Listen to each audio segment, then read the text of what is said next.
Hello beautifuls, welcome back to my channel. My name is Aria and I am so blessed to be in your presence today. Thank you for spending a little bit of time with me and really just diving into individual identity, the false self, the spiritual self, and all of these little aspects of ourself that we tend to separate within our lives. And this was actually a video that was requested to me by one of you, so thank you so much for suggesting hearing more of my feelings and thoughts on individual identity, how we show up to other people, what we want to show, and really just diving into the whole idea of having a personal identity and self-realization, self-actualization, and really the spiritual side of ourselves, and then the more identified side of ourselves. So there's so much information here, guys. Like this is mainly my thoughts, and a few things that are just really true to me. There's so much more to research beyond this point. So if something resonates with you, wonderful, comment down below. If something doesn't resonate with you, or if you have more thoughts to share, please do also comment down below. Make sure you're also subscribed and you give me a thumbs up, because that honestly supports me so much and I love you guys so much. So come on, you're here. Let's do it. So the first thing I really want to point out, and don't mind me if I keep blinking, it feels like there's something in my eye, but there isn't. So it's like one of those things. But anyway, first thing I want to point out is that this individual identity that we have of ourselves, right? This personal identity, a lot of us think that it just comes from the mind. But when we actually meditate, when we actually allow ourselves to find stillness, to breathe, to actually become more aware of our thoughts, we see that the mind isn't really creating our personal identity. It's not creating this image of ourselves. This image that we have of ourselves is based on our past experiences and our past choices in life and our belief systems overall. This is what creates our personal identity. Some of it really is tied to past lifetimes, just tied to our soul, tied to our being and what time and place we actually incarnated here at this time in this lifetime. So these come from a multitude of different places, and they're really just compiled into this one being in which we are just flowing through lessons and healing and having fun and experiencing through sensation. So our personal identity isn't necessarily something that we can just make up in our mind. A lot of the times we just choose what we think is right, what we think is going to be accepted, what we think isn't going to be judged, what we think is appropriate based on societal demands and programs, and even within our own cultures and religions and countries, everywhere. We all have like this image of how you need to act within a work setting, how you need to act within this friend group as opposed to this friend group, how you act personally when you're one-on-one with someone, how you act alone, So a lot of the times we bring these parts of us out based on the sensations and our experiences within our lives. So it's not necessarily something that we automatically make up in our mind and we just think like, oh, I should do this because this is going to be right. And like, we didn't make up our mind that this is how it's going to be. We actually adopted certain aspects of our experience to show up in this way, to create this identity. And identity, we can also see it as the more physical aspect, the more 3D aspect of who we are. So it's our body, it's our skin tone, our voice that can be shown as your individual identity. What do you identify as? A lot of people say like, I identify as this, or I'm representing as this. And it's like, okay, it's a little 3D, right? It's a little more on the physical side if you're not thinking in terms of you being a multidimensional being, of you being a soul, a spiritual being, a spirit in a human body. It's really saying that this is who I am. This physical being is who I am, without actually diving into what's really up here in the mind. Because like I said, the mind isn't the thing that's really creating this for us. It's really allowing ourselves to really work up a reality that makes sense to us. It allows ourselves to move through life a lot easier. It's our own personal computer, right? So overall, when we create these identities, right, these faces, these masks that we put up to show up for other people, it's based on our own belief systems and our experiences within our lives. So if you feel uncomfortable and you feel like you can't be fully yourself, or maybe you don't even fully know yourself, it's going to be hard to show up as your authentic self to someone you don't know, or in a group setting in which you have known all your life and now you feel yourself changing, but we start adapting back to this old self to be around these specific types of people. I use a lot of words to describe something very simple, and I'm so sorry, you guys. I'm so sorry. But overall, we adapt to really be around specific people in specific situations. So it isn't wrong of us to do this, right? Even if you are really becoming more self-realized and self-actualized, like you're learning that, like, oh, I actually have an ego. Oh, this is who I am. I'm a starseed. I'm this, I'm that. You're starting to see that you aren't just this one human being. You're not just like, I'm not just Aria, right? I'm so much more than that. I'm the people that have come before me. And it's seeing beyond the confines of what has been programmed to this day, what has been programmed within the mind to this day, right? It's opening us up to so much more.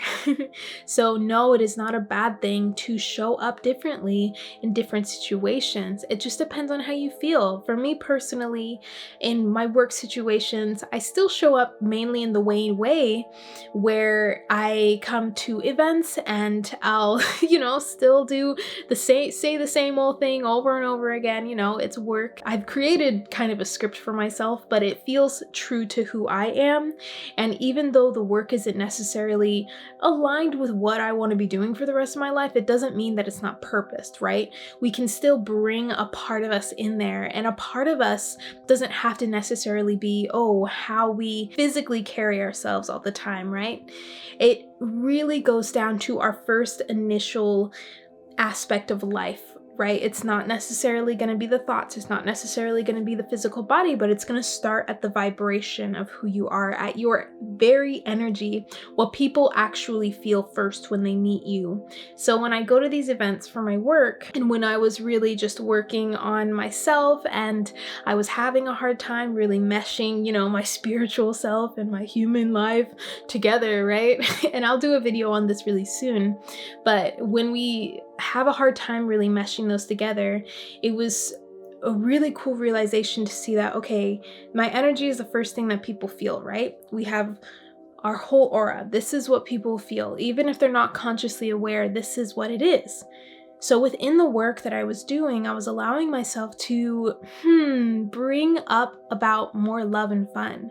I was like, okay, some days I may not enjoy it. Some days I may not be like super, like this is everything, it's gonna be awesome. Or it's like, even if it's something that you don't want to do and you find yourself miserable in whatever the job is, you can bring upon and conjure up the love and the truth within yourself and radiate that out. So for me, it was about bringing that pleasure and that love into something, into my energy itself, and that allowed me to have better thoughts and not necessarily like take things really negative or complain as much, right? And it does affect your physical body, the way you stand and the way you show up when you allow that energy to match that of who you truly are, even if you're saying the same old stuff that you used to say. So hopefully all of that makes sense, but overall what I'm trying to say is that it's okay to show up differently in different places, but it's realizing how you feel within them and knowing that you have the power to shift how you feel within certain situations and communities and groups of people. Okay, so even if you like still want to hang out with these people that you've known all your life, and maybe they're kind of like in the same place that they have been all the time, they're still doing the same stuff, and you're like somewhere else, you're changed. You're a changed person, but that doesn't mean that you necessarily like can't hang out with those people anymore. It's just a matter of, are they going to accept who I am now today?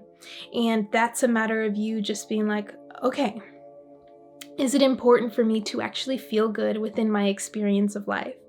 And this is an important question to ask, especially if you're hanging around people that you don't resonate with anymore. You don't feel like on the same wavelength or whatever, right? If you're not really vibing with these people.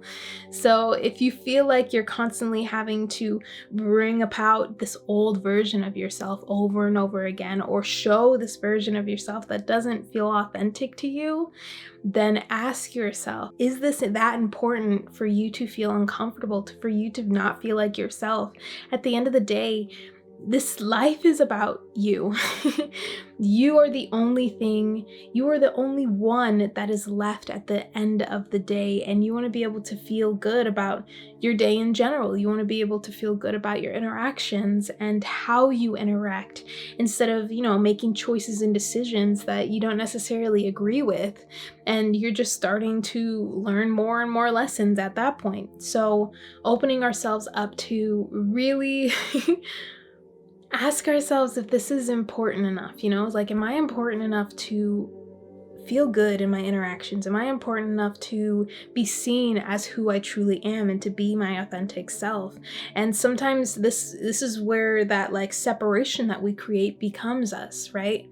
When we separate this spiritual side of us and this more human 3D side of us, and there really is no separation here. These are just multiple dimensions in which we exist. And like I said, with our personal identity, when you actually start meditating, when you actually start doing any type of practice that really allows you to become more aware of your thoughts and your ego and different aspects of yourself, you start to see that you are more than just what you identify as, right? You are so much more than the masks that you put on in front of other people. You start to notice like, oh, when I'm around like these type of people, or when I'm in this situation, right, I start to show up more like this. Like I puff up my chest a little bit more. I'm a little bit more confident when I'm going into work, doing this particular job or whatever. You have like this way that you want to talk to sound more professional or whatever. So there's different aspects of you that are actually coming out. And the more that we can become aware, the more self-realized we become, because we are realizing these different aspects of ourselves and seeing how we can organize and take back control and stop separating these parts of us, right? It's really wonderful because we start surprising ourselves and seeing that, oh, I'm not just mimicking someone else. And sometimes we often do that. We can adapt to other people, or if we're really empathic, we can start adapting to how other people act or what they're actually feeling. And at that point, it's really about you protecting yourself and knowing who you are. The more that we actually begin honoring and really listening into who we actually are, to listen into how our ego speaks, what our thoughts are actually saying, really listening into these different parts of us that are asking questions and saying no, and seeing what our heart is actually feeling, really tapping into that center as well, because this is going to help you tap into your own intuition, your own inner wisdom, your own soul's wisdom. The more we tap into that and open ourselves up to that, we are no longer allowing ourselves to be held in places that aren't true to who we are. It becomes harder for us to be there. And that's where we make the decision to say, no, I'm not going to hang out with these people anymore. No, I'm not going to act this way anymore. No, I'm not going to do this job anymore because I'm not being authentic to myself. But remembering that if you are in a place where you can bring about your authenticity into a situation within a group or community of people, or in a job, do it.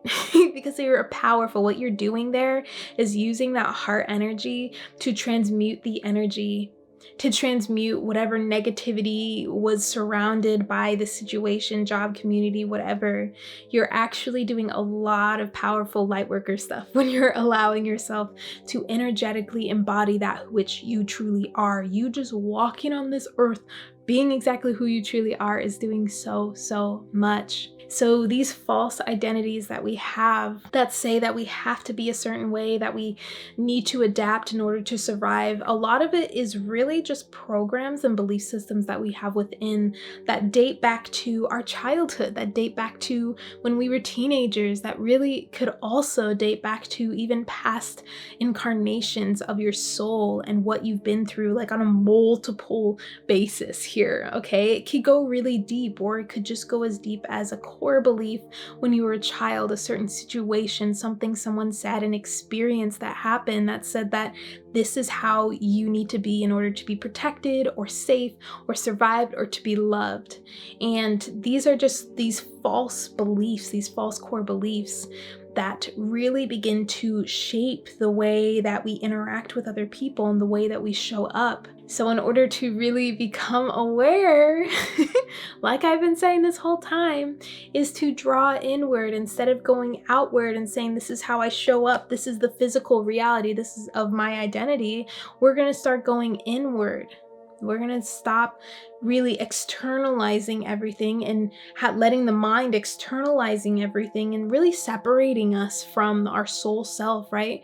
And we train the mind to start looking inward, to start seeing the mirror that reality is, the mirror that we are to ourselves, the mirror that people in our lives are to ourselves, right? We start turning it on ourselves when we see the mirror, and we can see who we truly are. We can see that, wow, yeah, I do have this false belief. Like, I'm completely understand where it's coming from, why it happened, right? And I can give myself that love and compassion to begin shifting that belief, rewiring it, and saying like, no, this is how I want to live my life. I don't want to be the person that consistently adapts to different groups of people, because at the end of the day, you're not going to feel like yourself. You're going to feel like you need to that time to just like shed everyone else off of you, and you're using all of your energy on everyone else and not yourself. And like I said, at the end of the day, you only got you. That's all you got. So it's taking care of yourself. So overall, just training ourselves to look inward rather than outward, we get to see our true nature, which is so much deeper. It's so much more multidimensional than that of just our physical, sensational experience of life. And it can truly enhance our life because we are tapping into source, we're tapping into spirit, we're tapping into the energetics of the universe, how the universe is actually working, how this life on earth is actually working, right? We're tapping into extended happiness, not just little periods of happiness that us, when we really adapt and adopt identities and masks and faces to show up with certain people, situations, and what have you, and really just creating that like short-term happiness, thinking that if I show up this way, I get just a little, a little peak of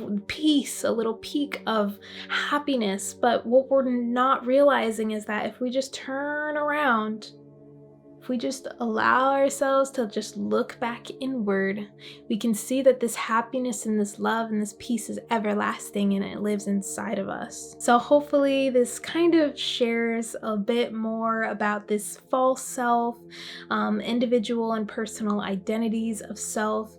You could honestly do so much research on this and learn more about how it really works within the mind as well. But it's really a process of us looking within and actually doing the inner work. And it's that simple. It's that simple when we just start realizing how we show up in different places and actually giving compassion to ourselves for the different ways that we show up within our lives. It's totally normal. I personally, yes, I am aiming to embody my whole true self and my authentic self as much as I can in every aspect of what I'm doing. And sometimes that just means honoring myself in those times where I need to just be quiet and not be talking as much, you know? It's remembering that you're not just one thing. Like, we all hold multiple identities within us. We all hold just a list of different ways that we interact within our sensational life here on earth. So you're not confined to just this one identity of who you are. You are so much more, and we, our minds actually hold on to so many more identities than we are actually truly aware of. So it's really just finding what is actually true to you, to really unlocking that happiness and truth within.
So before I leave you, I found this quote that I really like that I want to read to you. It's a quote by Eckhart Tolle, of course. And this is talking all about like identity and the process of spiritual enlightenment, and just that like, who am I question, right?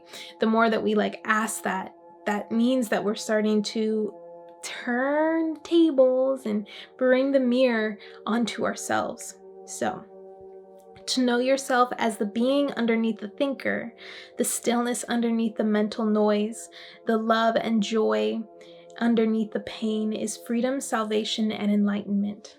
It's knowing yourself beyond this physical reality, beyond you as just this human being. And it's still honoring the human being. It's still honoring the life that you live. It's still honoring and giving compassion and love to those parts of you that have lived this way for so long, that have made the decisions, right? That have lived and really held onto beliefs and programs and conditions and thoughts in order to survive here on earth. It's completely normal, and it's what we're here to do. And the more that we allow ourselves to see what lives beneath, we see our true identity, not just this physical, personal identity, right? That I'm just like a girl with hair and I have like brown skin. You know what I mean? Like, we're so much more than that. And it's, it's tapping into who you truly are underneath it all. So I just really like that quote, because it's truly what we're doing when we're doing this inner work. And this inner work is spiritual work. It's us seeing that we are so much more than everything else when we actually become aware of our actions and our decisions and our choices and how we're feeling, our emotions, and just these different parts of our mind that exist. There's so much being held here within our energetic field, within our soul, within our conscious memory and our subconscious memory. A lot is being held onto. So it's really, I guess it's really difficult to really pinpoint specific individual identities because they go so much deeper than just face value. But a lot of the time people will see personal identity as face value. But if we go deeper, we see that it's our energy, it's our soul, it's our multidimensionality. And those are just my thoughts and my truths on the subject. Hopefully this was helpful and inspires you to really just dive into, okay, where am I just not showing up fully? Where do I feel uncomfortable? Where am I feeling drained overall? Just really checking in, or just where can you begin, spicing up little areas of your life with your little soul spark, Where can you begin doing that for yourself to enhance your life, especially if you are at this point now on the spiritual journey? Like, you have the power to do that. You have the realization to do that. You don't need to be anywhere to just start, filling your space and your being with love. You can do that now. It doesn't matter at any point in your journey. You can fill your space with love. You can fill yourself with truth, because that is who you are. So thank you so much for being here. Please do comment down below if anything resonated, if you have any thoughts, or just want to enlighten me on something. Like, yes, please. I love reading your comments and chatting with you guys and just sending all the love and encouragement back. Really, really, really, really thank you for watching my videos. I feel so honored to be doing this and to be showing up in this way. Like, I never thought I would be doing this. Like, I never thought I would be the one on camera. It was always like my sisters, I thought, that like had that, I don't know, that personality to actually be on camera. But when I was younger, I was really, really shy and I didn't like doing it. I thought it was like stupid, and I was just like, I didn't want to do it, and I would just copy everything that my sisters would say because I didn't think I had an original thought in my head, I didn't trust myself. So, that's me changing right now, like my whole identity and who I am, just as I've been learning more and more about myself deep down on the inside, has really just allowed me to share that on the outside and just become more of who I am. And it's a continuous journey. So thank you for being here with me on this journey. Big hugs. I will see you guys in another video. So much love. Namaste. Sat Nam.